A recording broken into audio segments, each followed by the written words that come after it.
Hello and welcome to a new Having a Book Moment with John Longhi. This is an extra special edition because we have Mr. Robert Crumb in the house, and he's going to answer a couple of questions for us today. The first one is there's a story I've been wanting to preserve for posterity for years, which was you told me this great story about how back in the 60s you had a drug experience that led to this period of like brain damage, and that's where you came up with all your early characters. So I was wondering if you could kind of tell us that story. I've always thought that was really fascinating about creativity and madness and stuff like that.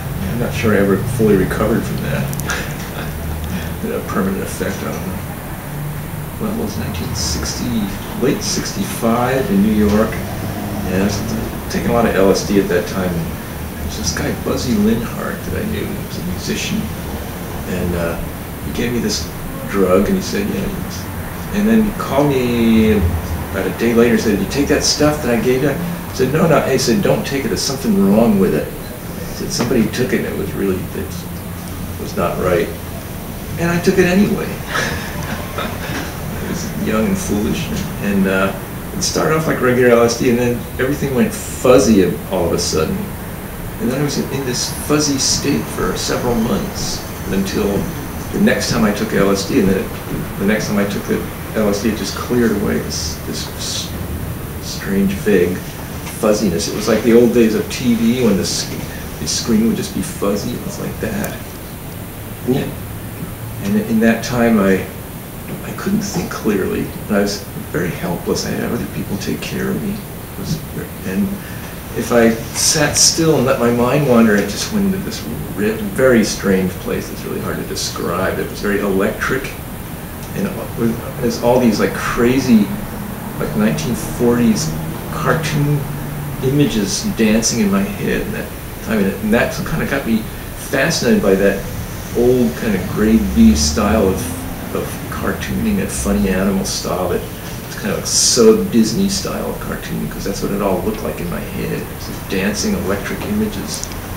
It's very strange. And then I was always drawing in my sketchbooks, and since my rational mind was completely dysfunctional, or not completely, but almost, then it allowed all this stuff to pour out that I didn't worry about whether it made sense or not. It just poured out. Unfortunately, I was drawing all the time, so I had a record of it. And that, all those characters like Mr. Natural and the old Pooperoo and the stuff like that all came out of that period. It was late 65 through about March or April 66 when I took that LSD that cleared it all away. It was very strange. Didn't you say like you'd be on the bus and you'd be like seeing these creatures on the bus or something like that? I'd be riding the bus and my brain would just start to wander, and then all this cartoon stuff would be in my head. These long bus rides in Chicago. I didn't have a car, so I'd get around by bus. I was staying with my friend Marty Pauls in Chicago. I remember he said there's this store that says thousands of old comic books with the titles torn off, remaindered comics, and we went there, and I was attracted to these really third-rate funny animal comics like Wacky Duck and stuff like that were very violent and not very well drawn, but somehow they clicked with that sensibility that I was in at that time. Very strange, very inspirational period. That might be a good time for me to ask the next question. You got a famous piece of artwork where Binky Brown asks Mr. Natural, "What's it all mean?" and he answers, "It don't mean shit." But you've always been kind of a questing soul. You did the Book of Genesis and stuff. I'm on a spiritual quest, as much as the next fellow. Do you still feel that way? I mean, at this point, what do you think is the meaning of life at this point, Mr. I still question what's the meaning of life, and my wife, who's a much more worldly wise person than I am, thinks it's very like sophomoric to always go around asking what's the meaning of life. But it occurred to me about a week ago, I had the Zen moment. That's the wrong question. You shouldn't be asking what the meaning of life is. Duh! What is the right question? The right question is how to survive. That's the right question. Not what's the meaning of it. That's ridiculous. This sophomoric alien was right. Duh. Do you think you can change your personality, though, that you stop looking? Do you think it might work against kind of a naturally analytic part of your personality or something like that? Well, I think you can evolve, you know, a little bit, increment at a time. I don't know. I don't think there's any easy street to, you know, wisdom or enlightenment or anything. I think it's just a little bit at a time, a little bit at a time. That's the best you can hope for if you're not too screwed up from drugs and alcohol and just the ravages of life. I don't know.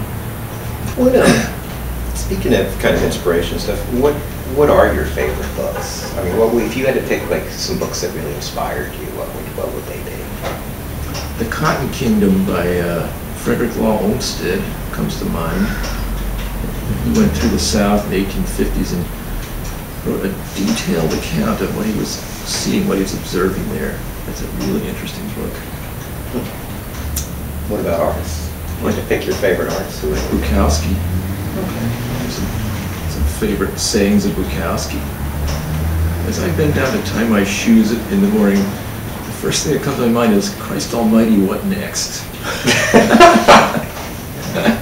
That's a good one. Yeah, Bukowski. But Bukowski also said, you see, I got this problem with the human face.